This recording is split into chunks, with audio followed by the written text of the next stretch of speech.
Hi, this is Derek Haney and Ben McClelland for Pineapple Express. Choo-choo! Your ticket to Fantasyland. All right. Welcome and thanks for joining us. I am alongside Ben McClelland, and we are here to talk some Open Face. Yeah, today we've got home game, dealer's choice options to talk about, and we got a little bit of news. Perfect. All right, let's dive right into it. We've all played Open Face before and seen a lot of different variations. I myself I play almost exclusively Pineapple Open Face heads up with queens up top, counting for Fantasyland. Ben, I think you play the same, but you see it different on a lot of different apps. Go ahead and tell me what are the takeaways, what are the popular ones? Yeah, right. Well, I guess what I wanted to go over today was kind of like what you could do in a home game, because Open Face really is made for a small home game crowd. So if you've got a group of 3 or 4 friends that you like to play cards with a lot, it really sets up well for that size, you know. I mean, if you've got more like 9 or 10 people coming over to the house, you know, a one-table tournament or a cash game, Hold'em or Omaha, you know, seems more appropriate. But for a smaller size, Open Face does really well. So there's no doubt that the Pineapple Queens up top is the number one variation out there. There's other variations that are gaining popularity like Deuce through 7 and Progressive Pineapple. But what I wanted to do today was to kind of give our listeners some options to think about if they want to host a home game, because there's so many different ways that you can deal and play Open Face. So let's start at the beginning. Regular Chinese poker. What's that? Oh boy, that's the boring one. That's the boring one. That's the one where you deal all 13 cards at once to 4 people or up to 4 people, and then you set them, you know, inside, you know, set them face down, and then you turn them over for points. And right? everyone reveals at the same time. And the royalties Yeah. are a lot different, and there's no Fantasyland because it's always Fantasyland. So Right. And it's a solved game as well. There are computer programs that solve it, and you can play on your phone, and it'll actually tell you whether you played right or wrong. So there's kind of great training programs out there for your perfecting it. Yeah, like what's the most optimal way to set a certain you know, sequence of cards, right? Yeah, it always came down to breaking pairs, whether you should put like a pair in the middle and a pair up top, or 2 pair in the middle and like ace high up top. So I never mastered it. I really haven't mastered any variations of Chinese poker, but that was the game. And so this game spawned from Open Face, and that was also the game that you would play before a big game would start. So if you're playing, and this is how I got into it, if you're playing 25-50 PLO, if you show up an hour early, you could play some Chinese poker with people beforehand. So you could gamble before you gambled. And then when Open Face came along, we started playing that beforehand. And then before you knew it, we were actually playing that beforehand, afterhand. We'd come in early to play Open Face, and all of a sudden, you know, Chinese poker died when Open Face kind of said, hey, we're better. We're the same game but better. Let's do it this way. Yeah, so Open Face, I mean, we're doing a little bit of a history, but mainly we're just going to get to all these great variations that you can try at home. Open Face obviously is the regular Open Face, right? It's the 13. You still get the same 13 cards. It's just that you get 5 dealt to you, and then you get 1 at a time, right? And then they added Fantasyland to the equation. So it became, I don't know, would you call it a game of increasing information then? Yeah, after each round you have more information or more dead cards. But because the information is shared, it's also every piece of information I get, my opponent gets. So it's about using the information better than them at that point. Right. Yeah, I mean, now a little more skill starts to come into the equation, right? About kind of knowing some of your odds and being able to make more accurate predictions based on knowing some of your math. You know, like looking at what your opponent is doing and seeing how many outs you have. Position is starting to become key, whereas in regular Chinese poker it didn't matter. Mm-hmm. So anyway, what we did at home, in my home game, was we really just experimented with a lot of different styles because, some people really liked regular open face. Some people really liked pineapple. Some people felt like more of an edge in a certain variation than other people felt. And so what happened was we would play like one variation all night, and then, invariably one guy would go home, kind of pissed off, because like it wasn't a style that he liked or got very well. But then the next time, we might try a different variation, and then another guy would go home, feeling the same way. So we decided what we do is a dealer's choice. And because there's so many variations that sort of popped up all at once, that you can do a dealer's choice. So, we've either done a dealer's choice where you just play one variation hand at a time, or you do like an entire rotation of the variation. Yeah, so, seems like a rotation's a little bit more fair, but right. If at the same time, if there's one game that really is advantageous towards the button more than others, everyone could just always choose that. But that would ruin the spirit of the choice or of the game. Yeah, and I mean, I don't know that we have enough information yet to make any real pronouncements on that, right? Yeah, no one's really in there playing for their edge. They're just trying to choose a game and see if they like it more than the others and have fun and have fun with it. Yeah, this is what this is geared towards. This whole conversation is just to mostly talk about the different fun kind of variations you can have. So let's get started. There's somewhere between 25 and 30 variations that you can play, and I'm going to try to keep it simple. So it's like not too arduous to listen to, but basically if you start with regular open-faced Chinese, you can deal it three different ways, okay? Because you're going to deal the 5 cards first. That's standard. But then you have 8 more cards to give out to each player as the dealer. So the standard variation goes 1, 1, 1, 1, and then you set them 1, 1, 1, 1, set them, and so on. But then we discovered you could play a turbo variation. Can you guess what that is, Derek? It could be 2, 2, 2, 2, or it could be like 4, 4, 4, 4. I guess turbo might be it's probably not 8, 8, 8, 8. Well, that's true, right? Yeah, we never went that would be kind of like almost no different than the original Chinese. So yeah, so turbo we did 2 rounds of 4 cards. So you would get 4, 4, 4, 4, and then set like normal, and then you get another round of 4.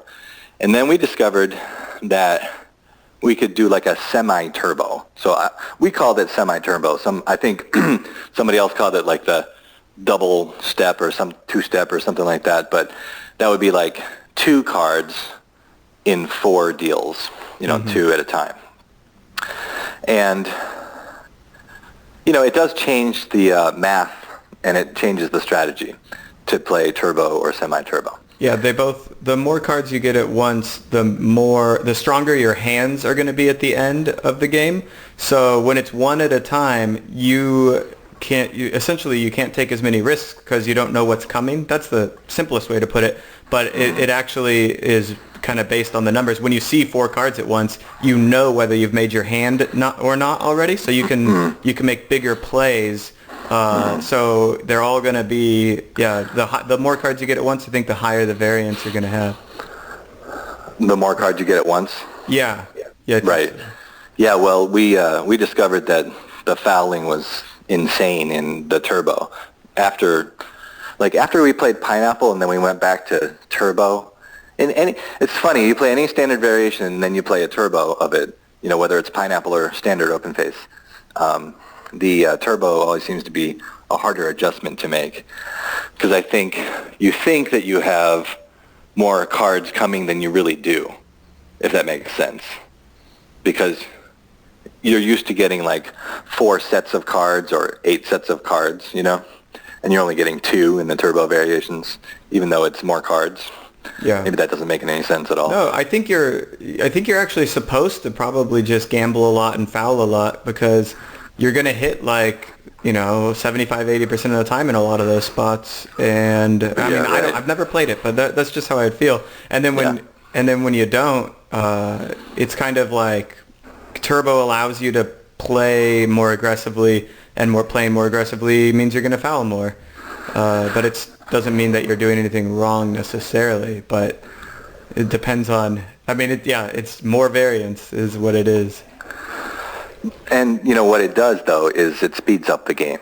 Yeah. So if you're playing a standard open face, which is still a good game, I mean, it's still an enjoyable game, if you don't want crazy variance like in Pineapple, or pots to be too large, play standard open face. It's just smaller sized pots, or smaller, what I mean, the royalties and so on. You don't score as high because it's harder to get to Fantasyland. It's harder to make hands in like the standard variation, but it can be a little slow moving. So if you play a turbo variation, you still get to play the same fun game. It just takes 3 minutes less per hand. Yeah, that could be really advantageous. So let's get into the Pineapple, because basically those are 3 ways you can play standard open face. Now, you can also play standard open face with deuce through 7. So you could do the 5, 1, 1, 1, 1, 1, 1, 1, 1 deal and play deuce through 7 middle. Yeah. So there's 3 extra variations right there. So you have the standard deuce through 7, standard turbo deuce through 7, standard semi-turbo deuce through 7. So then let's get into Pineapple. Now, Pineapple is obviously like the current darling of the open face world, and that's what most people know how to play.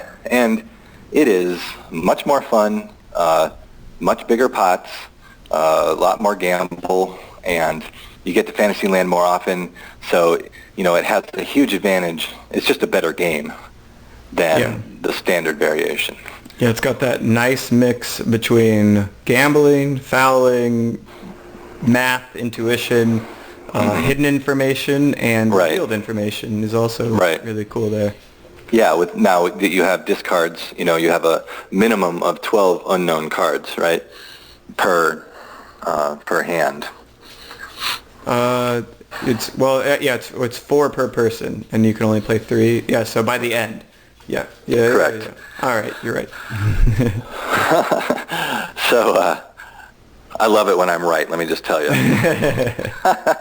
Anyway, so now you've got the Pineapple, and now the really fun thing is, like, if you're in a home game, you're playing Pineapple with your buddies, pull out the Turbo Pineapple, okay? So Turbo Pineapple is really nuts. It's really fun. You're going to do 5 cards, but then instead of dealing 3 at a time and discarding 1, so regular Pineapple, you deal 5, and then you deal 3, and you use 2, and you set them, and then you discard the 3rd, and face down. So there's your partial and hidden information, right? Yep. Well, in the Turbo variation, you'll deal the 5 original cards. I mean, all these variations start that way. You just deal 5 cards. And then you're going to deal 6 cards to each person. They will set 4 cards and discard 2. I like it. Yeah, you combine 2 rounds into 1. So, yeah, I can see it being bigger on the gamble. The hands are going to be extremely strong. That's true. Very strong hands. So then, now if that's a little too crazy, or you want to take it down a notch, then you just go semi-turbo. So you call it Pineapple Semi-Turbo. And my friends and I named it Catch 44. And how you deal it is you just deal 4 cards. So that is one exception to the rule I just mentioned. So you deal 4 cards only at first. And then you'll deal 3 sets of 4 cards, 3 of which you'll set face up, and the 4th one you'll discard. So you end up getting 4, 3, 3, 3, which equals 13, which is how many cards you need. Perfect. Yeah. And that's that's a really good fun variation too. I like it. So then let's add in deuce through 7 into all those variations. So you can do regular Pineapple deuce through 7. You can do Pineapple Turbo with a deuce through 7 middle, and then you can play Catch 44 with a deuce through 7 middle.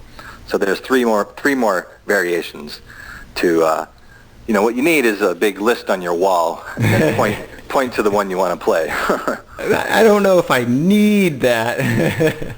But yeah, I like that we can just consistently mix it up. Right as you think you're getting good at one game, the game kind of mutates and makes another. And our simulator at Open Face Solutions and all the other guys' simulators, they can't keep up with all the variations. So you can be really confident that you're really just playing your buddies, and everyone's got to figure it out for themselves. And the smartest man, the person to intuitively just get it the best, is gonna win. And that's what games like this are all about. Yeah, I mean, there was one guy in my game that would he had a lot of free time at home, so he practiced. He practiced by himself. A certain variation or two, and then every time it was his call in the dealer's choice, he called the game that he was good at, and he was killing us. Yep. The more you practice, the better you're going to get. So just, especially when you can derive absolute conclusions from something rather than just seeing, how it worked out this time. Because those kinds of biases can end up biting you in the butt.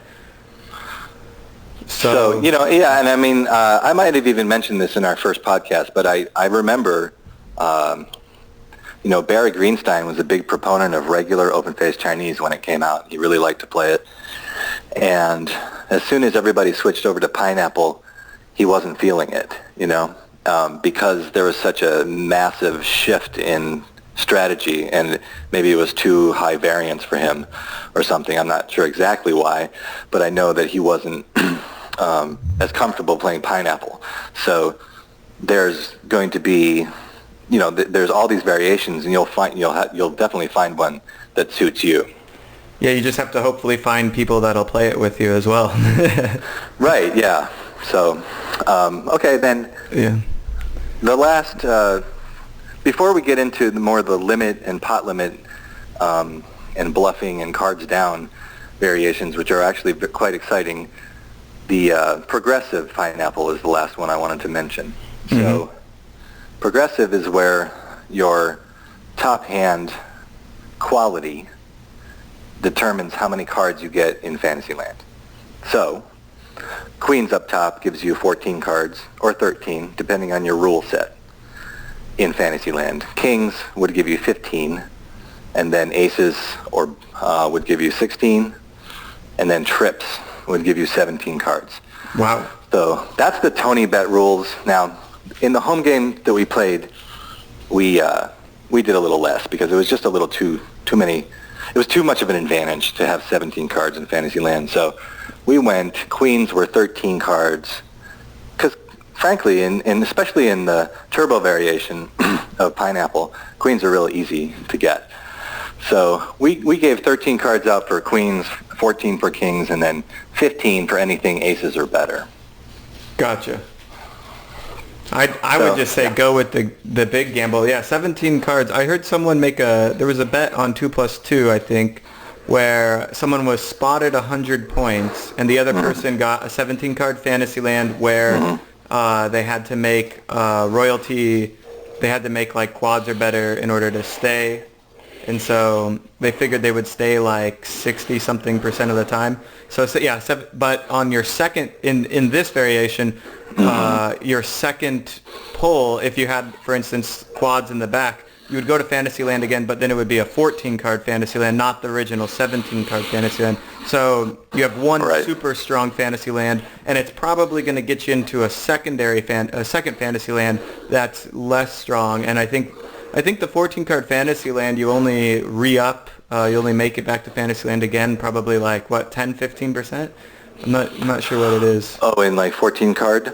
Yeah. What do you think? I think you make it back in I think it's in the high teens, maybe low 20s. Yeah. Re-enter. So. And maybe the teens now, but I think I'd have to look. I did some research earlier, but I don't have it in front of me. Yeah, actually I have similar research, so we'll have to compare numbers. Yeah. So, Yeah, and the thing is, it's an incredible advantage to get 17 cards in Fantasyland, and you're almost always going to repeat with, over 50% of the time, right? So your score for that particular hand is going to be immense. And that's part of the excitement, of course, of Progressive. But to qualify, to get to that point, you have to have trips in front from playing a regular pineapple, hand. Yeah. And that's just really difficult to do. Yeah, that happens only a couple % of the time. What did you find when you... I think it was between 3 and 6. Okay. So, yeah, we could say 5% or something like that. Yeah, I ran like 100 hands and got trips. I was just trying for trips pretty much all the time in 100 hands and got there 3 to 5% of the time, I think is what it was. I gotcha. Yeah. And that just encourages you to make insane gambles for trips that right now you don't make in the game because so one of the basic rules that I found, and I think I published recently for Card Player, was that you never set trips up top in traditional Pineapple unless you've already made a better hand in the middle and bottom. There's no situation in which you're actually supposed to gamble for that. I ran some of the most obscure, most likely to go situations, right, where the best one is if you have a flush draw in the middle and something better than that on the bottom, and then you've got 2-2 up top, and it's like, should I put the next 2 and have a 4 flush in the middle, or should I not? And I think running all the simulations that I've ever ran there, it says you should not gamble for it. But that doesn't include the 17, right? Once you have 15, 16, 17 card fantasy lands, now that payout is so much higher, and now you're supposed to gamble. I think just a 15 card fantasy land would swap it so that you should gamble for trips up top. So just to clarify, you're talking about in standard scoring, Queens Plus, it's not a good gamble, but once we're getting to 15, 16, 17 card Fantasyland, it is a good gamble. Yeah, exactly. And it just happens to be the way it is. I guess maybe I haven't done the situation. It'd have to be a flush draw in the middle, full house on the bottom, or actually it'd have to be a higher flush on the bottom. So it'd have to be like an ace-high flush is already made on the bottom, and you have a full, all of your outs are live. It sounds like actually, see, there's always exceptions to the rule. Yeah. But that situation happens very rarely. That might be the one that you should do it. But if maybe the gamble, the true gamble you're talking about is maybe needing 2 things to happen.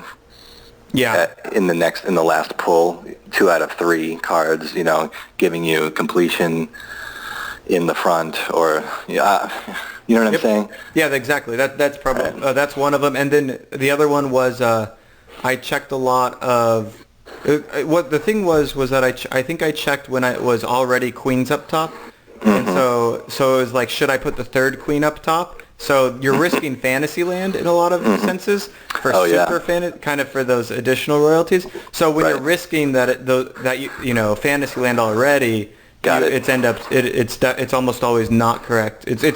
It's always not correct to risk Fantasyland. Yeah. Like, so if you have queen up top, king in the middle, flush on the bottom, you should never gamble for the trips. Yeah, especially if you're 3-handed, I'm guessing, because at that point, what you're going to score in Fantasyland is going to give you, 2x if you were playing against a single opponent. Yeah, well, technically it's about the same on the scoring front. The way to look at it is only from a variance standpoint, because you are playing 2 people individually. You just happen to be using the same hand to score your result. So if the odds are there versus one person, they're there versus 2, except of course the dead cards are different. But I guess what I'm thinking is the high end of the EV is higher, right? When you're playing against 2 opponents. Yeah. Because you'll have, you start that next hand when you're in Fantasyland with the advantage against 2 players. I've heard people say that Fantasyland is worth less in 3-handed because the opponents can see each other's cards throughout the course of them playing. as well as when with two opponents, there's a higher statistical likelihood another person made it to Fantasyland. So I'm not sure how that actually works. I don't even know if I believe it, but I kind of believe it. I'm skeptical, but I kind of do believe that Fantasyland is valued less. But as far as it being I always think about three-handed as playing two people independently. Okay. Because you're going to score up against this person, and you're going to score up against that person. But at the same time, when you're making a play, you have to make a play that benefits your total score versus both of them, and that's when you kind of combine the scores of each and calculate out. So if one play is going to make 6 points versus one person and 4 versus the other, you're plus 10, and the other play is 10 versus one person, or let's say 12 versus one person, but 0 versus the other, you see, like, it's kind of weird. It doesn't matter who you take the points from. It just matters that you make the play that makes you the most points. So sometimes you do kind of let one person off of the hook so you can beat up on the other person for like a scoop or something like that. That's when it comes into play. But on the Fantasyland front, assuming, let's say if two-player Fantasyland is 7.5, let's say three-player Fantasyland is 7 or 6.5. I see. You're still taking 7 points from each player individually. So if I was playing heads up, it would be 7 points from one person. If I was playing versus two people, it would be 7 points from two people. But the value is still the same per person. I'm struggling to explain it well. No, that's okay. Look, this game is so complicated. This is why we're having conversations. I mean, you and I are, the brave idiots, basically, that are willing to even talk about all this, in public or whatever. Because welcome to the Brave Idiot Podcast. Yeah, that's right. Brave Idiot. Because it's astounding, right? The amount of, micro strategy there is within each of these variations. I mean, this is part of, when you come to a more academic view of all these variations, which is kind of, we're having a little more discussion about value here, right, for maybe more serious players. But and then, of course, there's just the fun element. I mean, you can just play all these variations for fun, but kind of like what you said earlier about progressive sort of blows up a lot of the conventional wisdom that we've developed over the last year or so about how to play Pineapple because of this equation that you're talking about. So, when somebody sits down and really does the work on it, it'll become more clear. But, it's a little bit uncertain, but we know that there's a higher reward for taking these crazy risks with progressive, since you can get more cards in Fantasyland. Yeah, absolutely. And I think ACR9 said this on the 2+2 thread. He said, the reason this game is so good is because everyone has a different opinion, and everyone thinks that opinion is right. That's right. Yeah, that's right. So, so let's finish up this variations by talking a little bit about some sort of really unknown territory, and that is a pot limit, a limit, or no limit variation to go with your Pineapple. Okay? So my friends and I experimented with this, and unfortunately I moved from that community down to South Florida very soon after we sort of invented this format, or experimented with it. I wouldn't say we necessarily invented it, but we were one of the few early people to experiment with it. And I played heads up with a friend, and we just played pot limit, and we did one card down, just anywhere in the hand. You could put one card down instead of face up. I like it. And so, from a poker standpoint, what does that do for your game to be able to put a card down? Well, there's two things you've got to do. First of all, I think the earlier you put a card down, the better. Was it like one from the start? You could choose any. We tried another one where we would do two cards down. Like, you had to do one of your first 5 down and then one later at any point. Mm-hmm. But I think we settled on just one card down at any point in the hand. So it could be from your first 5 cards, or it could just be the last card or the 7th card or whatever. Yeah, I feel like, for instance, I feel like in some situations it could be greatly beneficial, and in others it could be really obvious what you have. For instance, if you have 3 flush cards on the bottom, and then you put another card on the bottom and you turn it face down, it's like, I wonder if he has 4 spades on the bottom. But if you put one of your first spades down and you've got that's right. You've got 2 to go with it there. Yeah, then that could be a pair. That could be a pair and a side card. No one knows yet which one it is, so it could either be a flush draw or a pair and a side card. That makes it really cool. And then in the middle, you've got the same kind of thing going, where if I've got cards showing in the middle and then I put a down card with them, because like the middle isn't always as coordinated. So if I have like a king and a 7 in the middle or something like that, if I put a card down next to it that I'm not showing, it's probably a king or a 7. You know, maybe it's a king. I just guess it was a king or assume it was a king. So it's not as powerful there. But on the bottom, from the start, you could definitely do it. Of course, your hand gets revealed kind of before it gets revealed, because once you put like 2 pair on the bottom, or people can infer the other card. But they still don't know for sure, so that gets really, really cool. I'm really liking this. I like where this is going. Yeah, because what we're really setting up is bluffs, right? From my side of it, definitely on the pot limit or on the betting side of it, you can definitely bluff at that point. That's really cool. I'm also thinking that like now as a player, if I'm playing against an opponent, I know my hand, but their hand can either be a flush draw on the bottom or a pair and a side card on the bottom. I have to decide whether I can beat their pair with a higher pair or a full house draw, or whether I should play my own 3 flush on the bottom. So I have to just kind of do the math and figure out which one's more likely, look at their board, and now I have to think psychologically, which card would he want to hide? Right. And now we're playing a real game of wits where he has to choose.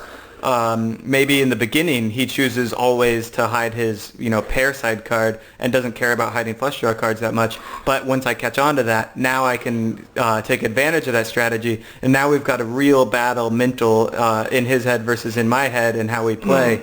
That can go a long ways, and that's not something a simulator can really solve. Hidden information is not a simulator specialty.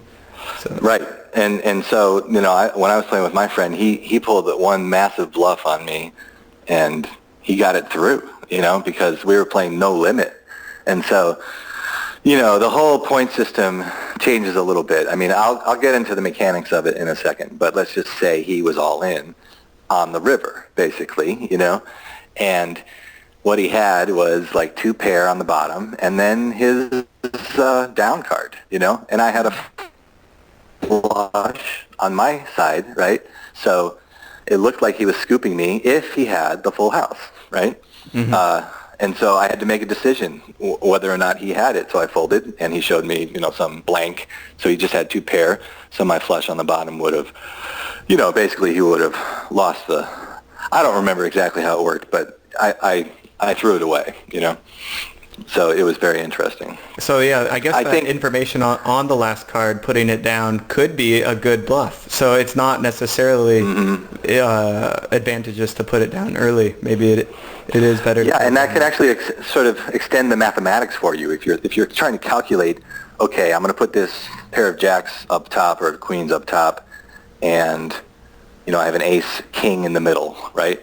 So my odds are, blank to catch my ace or king on the last pull.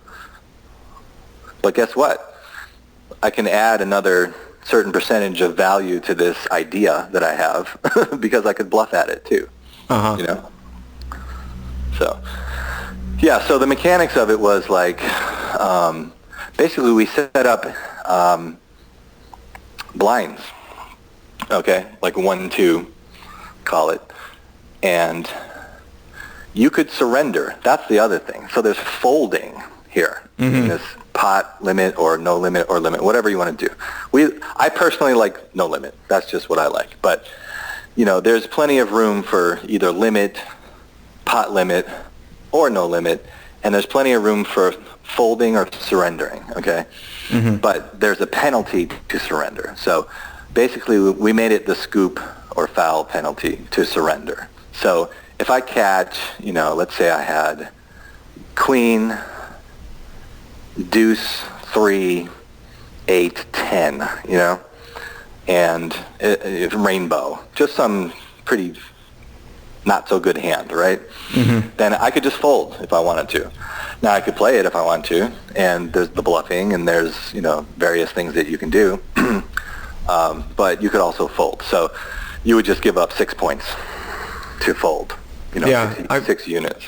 I do wonder, and what about the blind? So I also give up my small blind or big blind? Yeah, I think basically, there's an incentive to play the hand, and that incentive is that you don't just give up your blind, you give up 6 units, So you would give up the 2, and you just add 4, and then throw it over to your opponent, and you're done with the hand.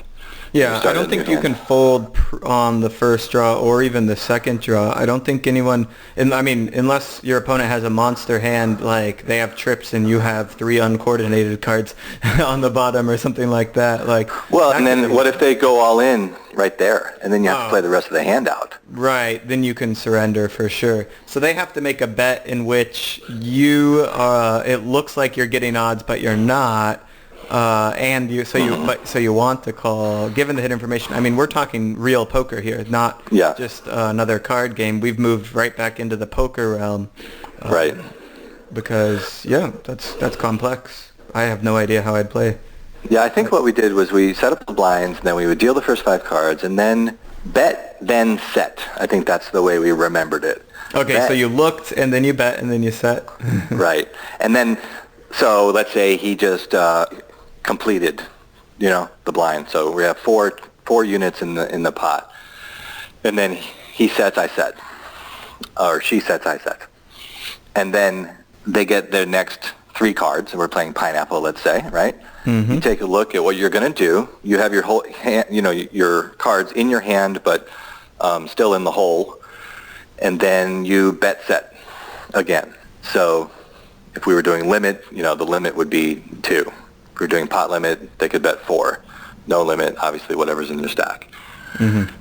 So at that point, I could still fold.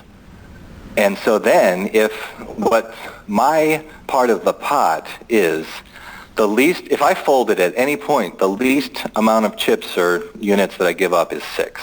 Then let's say we were on the 3rd pull, which you're going to call, 8th, 9th, and 10th Street or something like that? I call the 3rd, I call it, I call that 5th Street, right? 1, 2, 3, 4, 5th and 6th Street. I consider each person set a different street, but now I'd call it 3rd Street in this game. Right. Okay, so let's just say I had, 12 units in the pot, but it just was becoming clear to me that my hand was a loser. I could still fold at that point, and I would just lose the 12, you would check and hope your opponent didn't bet. What if they bet 2? Then you have to call because you have to pay, because you're getting odds, right, on 2. But if he bets 12, you're like, well, I don't have 33% chance of winning.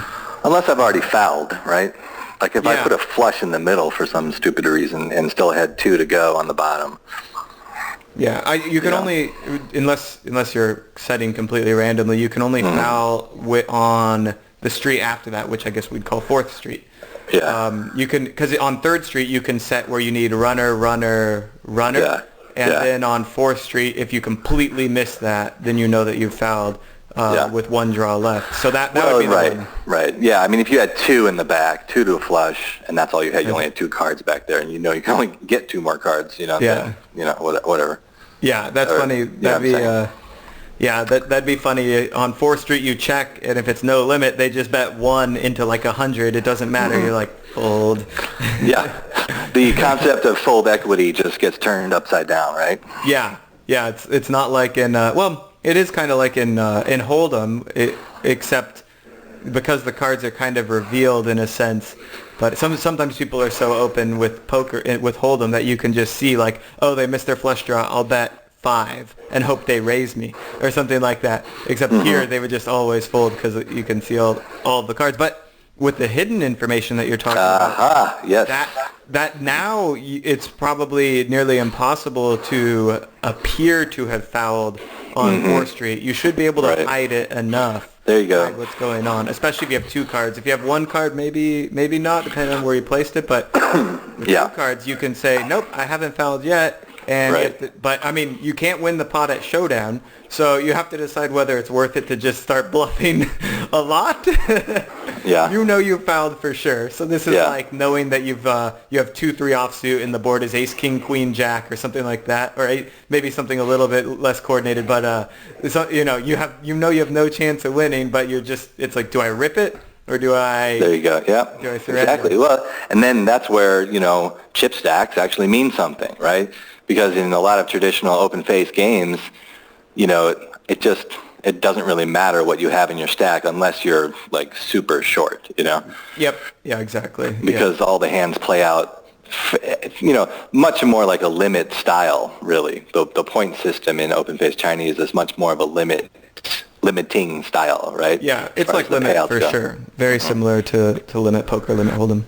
So then you can have a SHIT hand and play real poker, and that this is where I'd like to see a lot more development of this idea, out in the wild, because I think this is where open face Chinese could legitimately take its place in the pantheon of real poker games. Absolutely. And I have to say, I really just experimented briefly, and I just moved to South Florida, and I don't really have a home game set up yet here, so I haven't been able to continue my experiment. So this is from about 8 months back that I really started working on this idea, and I have to say, it is definitely the most exhilarating, exciting poker I think I've ever played. To just try it sometime, you or your friends or anybody who's listening, give it a whirl. I'll set up the rule set to go with this podcast. I'll make sure the rules are in there. Perfect. So that you can have something. But feel free to experiment. I mean, that's part of the excitement of this entire explosion of open face Chinese. You've got so many options, and that's part of why I wanted to just go over all these variations, because really at the end of the day, it's just about having options and fun, and there's just so many amazing options with open face.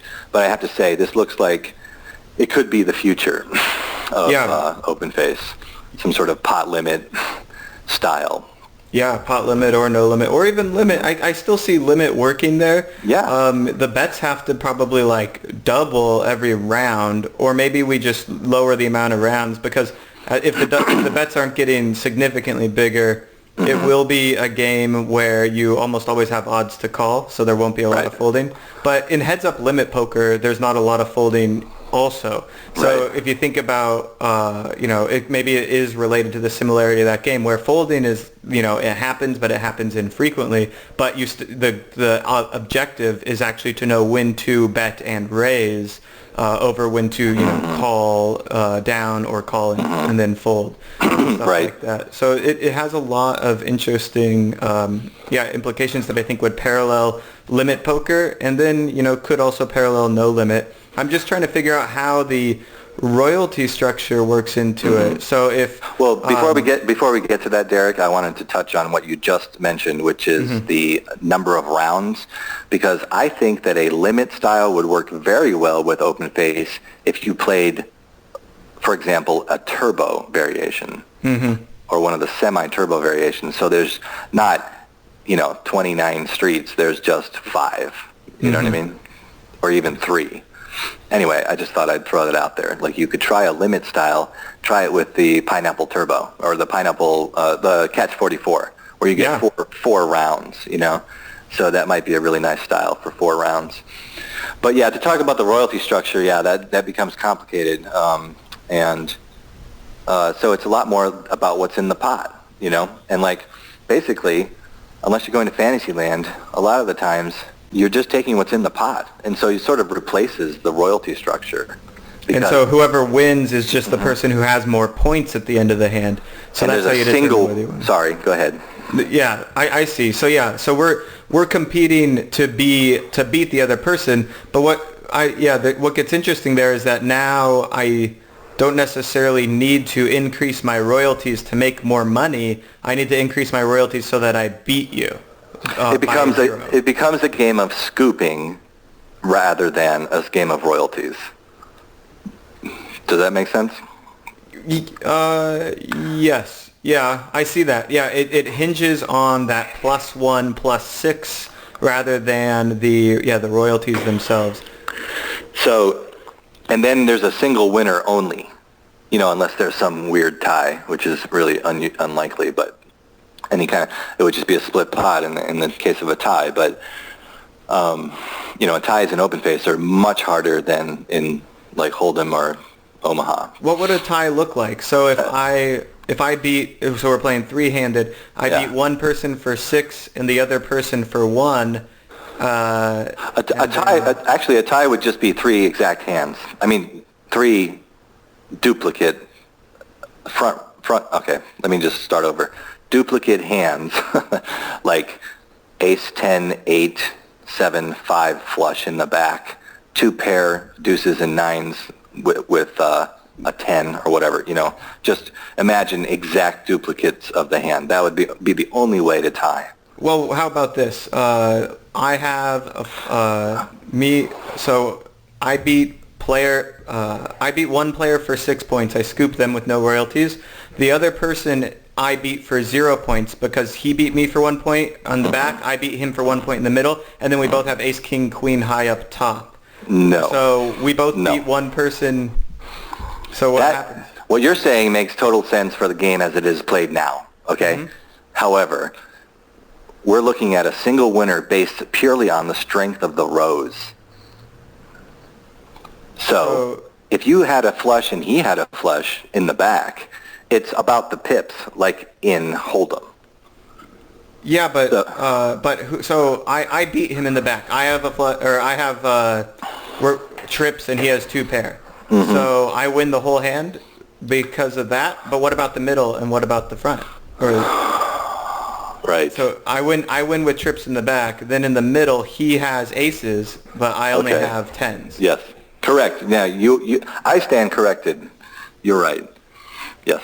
So in that case, we both win 6 points off of the player that fouled, and we both got 0 off of each other, so we're splitting the money in the pot. No, I don't think that's what's going to happen. I think what's going to happen is you have to compare all 3 hands. Who has the strongest back row, and then you go to the middle row.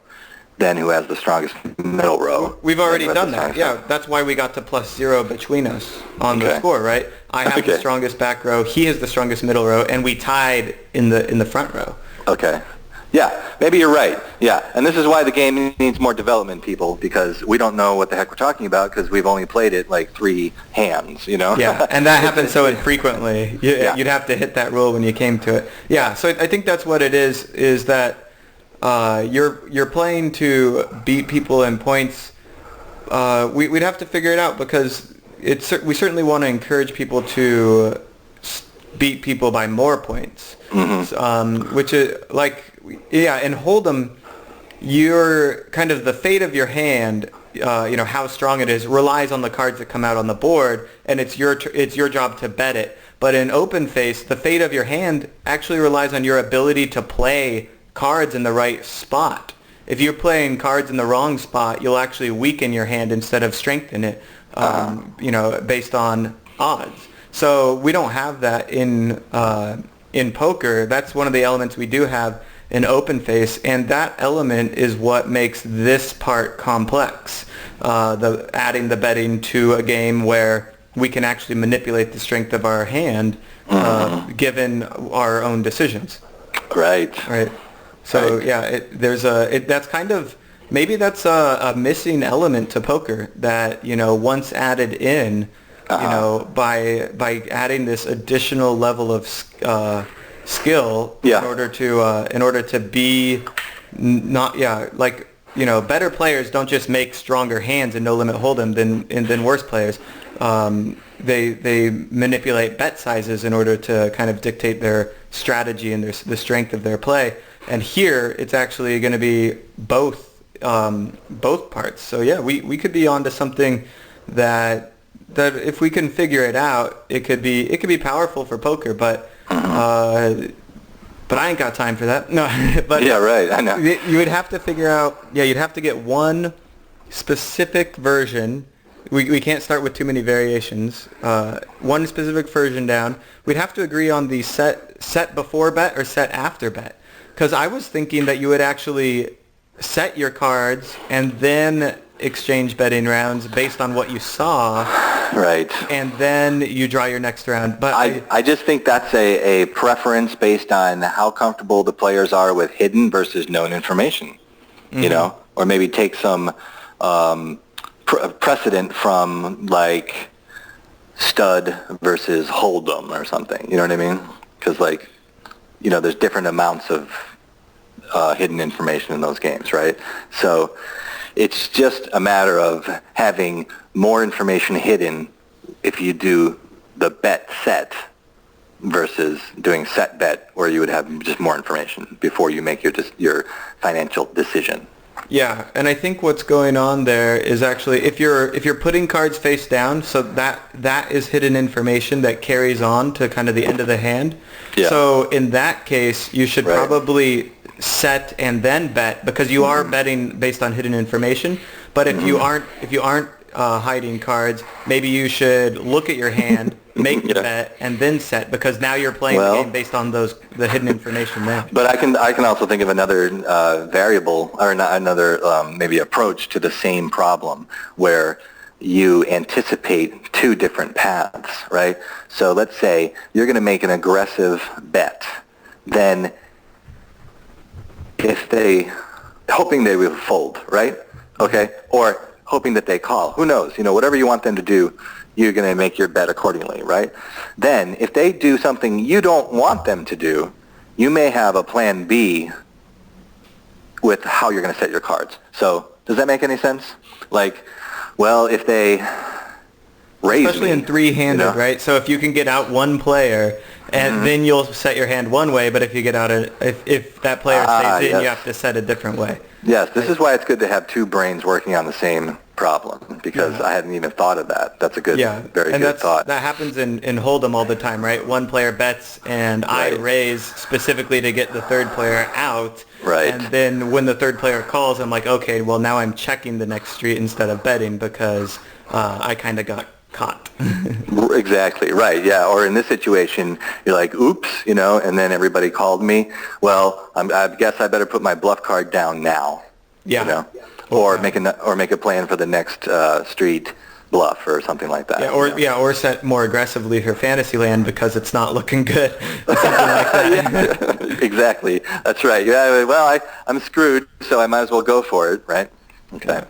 All right, so we covered a lot of variations there. We'll go ahead and make some notes and give some rules to them. We'd love to hear feedback on what you guys think about these variations and how we might be able to make a better poker game using some of the rules from OpenFace, combining them with some of the betting strategies from poker, and turn this game upside down. Yeah, for sure. On that note, the reality is it's not going anywhere. I mean, it's still a fascinating game. It will always increase your skill level at your other poker games if you play this game properly. Okay. Yeah. And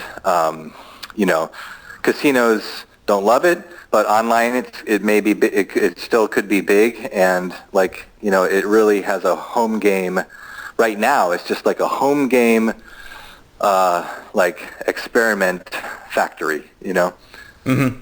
It's a lot of fun, man. Playing it with a couple drinks in you, with a couple of friends that are fun. I mean, it's high-priced action, and when you're playing poker, sometimes you hurt people's feelings, and you bluff them, and you show it, and it's all machoism. Here, you can talk trash about how you just got dealt a really good hand, or you like Fantasyland, woo woo, and it's not as much of a diss on the other person as it is playing, the cards themselves. So I think there's a little bit of a friendlier camaraderie, if that makes sense at all, as opposed to the other games where it gets personal sometimes and people, take it the wrong way and stuff.